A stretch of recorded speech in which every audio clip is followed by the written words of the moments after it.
Hi guys, welcome. My name is Megan Marini and I'm the Wellness Warrior. Thanks for tuning in. So I do trainings, emotional intelligence trainings and leadership trainings where I teach improvisation and mindfulness to build up that EQ. So it's helpful for anyone who's running a team or public speaking, or if you are the head of the household, right? So everybody has leadership skills and we can all improve upon them. So that's what I do, and the weekly videos are going to be filled with awesome tips and tricks for increasing your health and well-being. So I hope you tune in, like the channel, definitely share it if you think that it could help somebody that you know. Today I'm going to be talking about sharing your story. Does the act of sharing your story help you heal as you share it? And then does it have the potential to heal the people around you?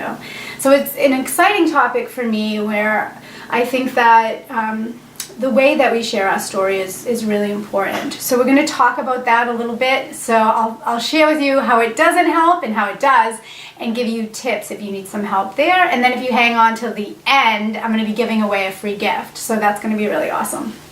So to start, so does it help? Yes, I think it does help to share your story. Of course it does. It can be very cathartic and healing as you are listened to. You know, authentic listening is such a beautiful thing that you can provide for others, but when others do it for you, it really helps you to process what you're going through. So I have an awesome quote from Psychology Today, written by Lisa Rankin. She's an MD and author of Mind Over Medicine, scientific proof that you can heal yourself, baby. Okay, so she writes, every time you tell your story and someone else who cares bears witness to it, you turn off the body's stress responses. Flipping off toxic stress hormones like cortisol and epinephrine, and flipping on relaxation responses that release healing hormones like oxytocin, dopamine, nitric oxide, you know that I was going to mess up somewhere there, and endorphins. So not only does this turn on the body's innate self-repair mechanisms and function as preventative medicine, which we all need, or treatment if you're sick, it also relaxes your nervous system and helps heal the mind from depression, anxiety, fear, anger, and feelings of disconnection. So that's what sharing your story can do. So it has a very physical response. But there was a key in the beginning there, right? If someone who cares is listening, right? And I think that inherent in that piece is what's important. So we'll talk about that in a second. Basically, this is where you fall into the art of sharing your story, when it's like either the overshare, or you sit down to dinner with people you don't know very well and you tell them too much, and you just don't feel like you're really in command of your story. Well, it's evident you probably haven't healed that part of your story yet, and there's some work that needs to be done. But what you can do is, in the act of telling your story, so literally you can be like midstream and change the intention behind sharing your story. So if it's sort of like numbing and you're just venting to people, and every time you tell the story, you feel disrupted emotionally, and you could go on and tell the story again and you still wouldn't feel at home or at peace. That means that you're not really appreciating the person you're telling the story to. You're not having presence as you tell the story, and you're telling it from a very traumatic state. So it doesn't help you heal, and it doesn't help the other person heal at all.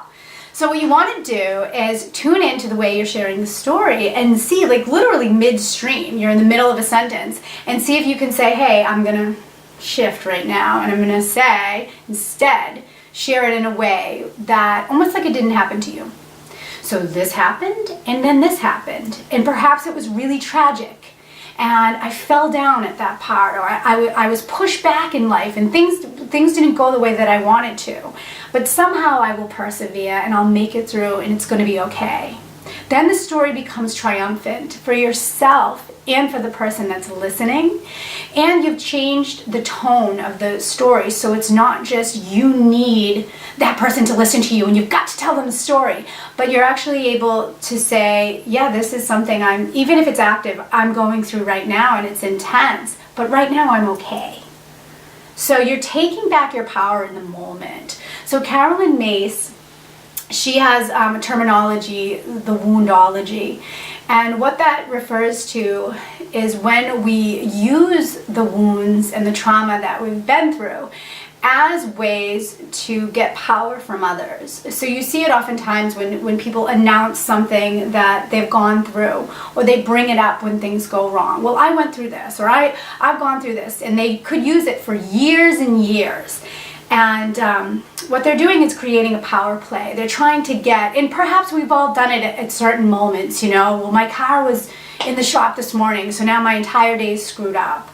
But if you find yourself telling that same story over and over again, see if you can do some work and look at that and pause and say, let me use new language and let me write a new story, because what we're doing is we're trying to get some sort of pass or get away with something or pull some power from people. Not to belittle the trauma that we go through, but to empower ourselves in the moment and not always be a victim and use that victim mindset. So thanks so much for tuning in. I'm really excited to hear what you guys think. If you like this topic, let me know. Like, how does it work for you? Like, do you find yourself telling your story over and over again and it's not healing? Are you the recipient of that in your life? So let me know what you're thinking. Let me know what you want to do for next week's show. I'd love to hear from you guys. I'm thinking about covering depression for the next one. Go to my Instagram page, and on the post that you see about this video, if you want to hashtag Wellness Warrior and follow me, I'm going to give one person a Console doTERRA, which is super yummy.